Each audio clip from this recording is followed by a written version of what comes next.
પર ટ્રેન ઉથલવાનો જે કૃત્યની ચર્ચા વચ્ચે ખાસ વાત કરીએ પશ્ચિમ રેલવેના 2 કાયમી કર્મચારી અને એક કોન્ટ્રાક્ટર કર્મીએ જ 71 ઇલાસ્ટિક રેલ ક્લિપ અને 2 ફિશ પ્લેટ કાઢી ટ્રેક પર મૂકી દીધો હોવાનું ગટફોસ છે તે સામે આવ્યું છે। સિનિયર તેમજ વાત કરીએ જુનિયર ટ્રેકમેન સુપરવાઇઝર તેમજ 26 વર્ષીય કોન્ટ્રાક્ટ કર્મીએ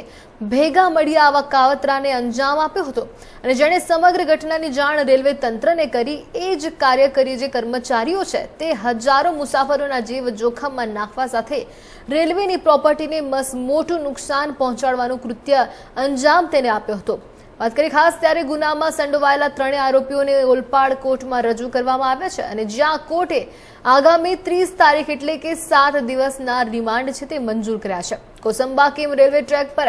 ગરીબ રથ જેવી ટ્રેનને અકસ્માતથી બચાવી દેશભરમાં વાહવાહી લૂંટી લેવા સાથે રાતોરાત મીડિયા ચેનલો ન્યૂઝપેપર અને સોશિયલ મીડિયામાં હીરો બની જવા આ પ્લાન ઘડાયો હોવાનું ખાસ પ્રાથમિક તપાસમાં બહાર આવ્યું છે। પરંતુ આ ઉપરાંત વાત કરીએ ચોમાસુ સિઝનમાં ગેંગમેનની નાઇટ ડ્યુટી હોય છે અને નાઇટ ડ્યુટી પૂરી થયા બાદ 1 દિવસથી તેને રજા આપવામાં આવે છે અને આ રજામાં પરિવાર સાથે તે બહાર ફરવા જઈ શકાય છે। હવે નાઇટ ડ્યુટી પૂરી થતી હોવાથી આવી ઘટનાને અંજામ આપતા નાઇટ ડ્યુટી વધુ 1-2 મહિના લંબાઈ જાય તેવી પણ ઈરાદાથી આ કૃત્ય આચર્યા હોવાનું ખાસ સુભાષ પોદાર તેમજ મનીષ મિસ્ત્રીએ પોલીસની પ્રાથમિક પૂછપરછમાં કર્યું હોવાનું કબૂલાત તેમણે કરી છે। આ સમગ્ર હકીકતને પગલે સુરત ગ્રામ્ય પોલીસે સુભાષ કુમાર કિશદેવ પોદાર તેમજ મનીષ કુમાર સૂર્યદેવ મિસ્ત્રી શુભમ જયપ્રકાશ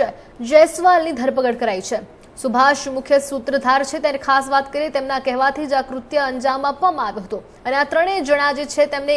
એક ટ્રેક પર પેટ્રોલિંગ કરવાની સાથે સેફટી પિન તેમજ ફિશ પ્લેટ સહિતના ટ્રેકના જે ટ્રેન છે તેના કોઈપણ પ્રકારની ખામી જણાય કે કોઈ શંકાસ્પદ વસ્તુ લાગે તો તે દૂર કરતા હોય છે તેઓ અને હવે જેમની જવાબદારી રખેવાળી કરવાની છે તેમણે જ આવી સેફટી પિન અને ફિશ પ્લેટ છે તે કાઢી હજારો મુસાફરોની જીવ છે તેમના જોખમમાં નાખી દીધો હતો। આ ગંભીર ઘટનામાં પોલીસે 3ની ધરપકડ કરી હતી અને ઓલપાડ કોર્ટમાં તેમને રજૂ કરાયા હતા। ઓલપાડ કોર્ટે 3 આરોપીઓને આગામી 30 તારીખ એટલે કે હજુ 7 દિવસના રિમાન્ડ છે તે મંજૂર કર્યા છે। કાવતરામાં અન્ય કોણ સંડોવાયેલો છે પ્રાથમિક પૂછપરછમાં જાણ્યા મુજબ ખાસ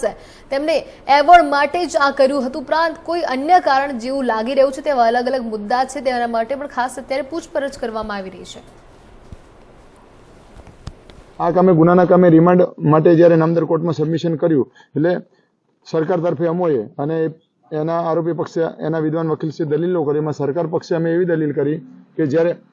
આ ગુનાના કામે જે એની ઉથલાવી માટે જે સાધનો ઇન્સ્ટ્રુમેન્ટનો ઉપયોગ કર્યો છે જે પાનું છે એ જે રેલવેનું ઉખડેલી છે પ્લેટ એનું પાનું છે સ્પેશિયલ ગેજનું આવે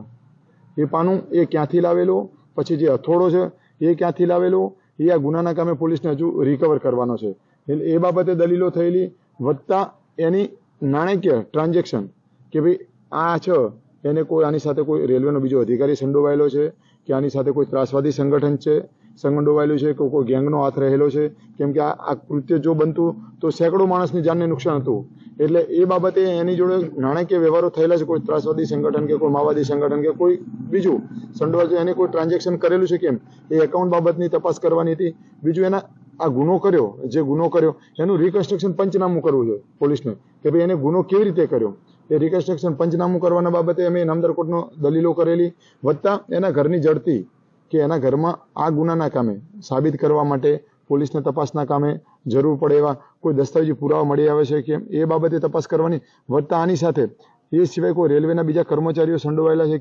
કેમ કે આ એક સુનિયોજિત કાવતરું છે એ બાબતે તપાસ કરવાની છે વત્તા એનું જે બીજું છે કે ભાઈ આને જરૂર પડે અને ગંભીર પ્રકારના કૃત્યમાં કોઈ બહાર આઉટ સ્ટેટમાં બી જવાનું થાય તો એ બાબતે એટલે જે મારી રિમાન્ડ અરજીના મુદ્દાઓ હતા 10-15 એ બાબતે અમે નામદાર કોર્ટમાં રજૂઆત કરેલી અને નામદાર કોર્ટે સરકાર પક્ષે અમારી દલીલો બચાવ પક્ષે આરોપીના વકીલશ્રીની દલીલો સાંભળેલી અને ન્યાયિક નિર્ણય કરી અને તમામ રજૂઆતો ધ્યાને લઈ અને અમારી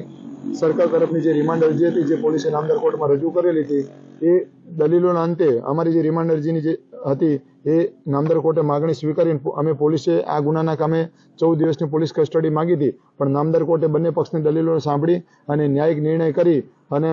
આવતા સોમવાર સુધીના 30 તારીખના 3:30 વાગ્યા સુધીના નામદાર કોર્ટે અમને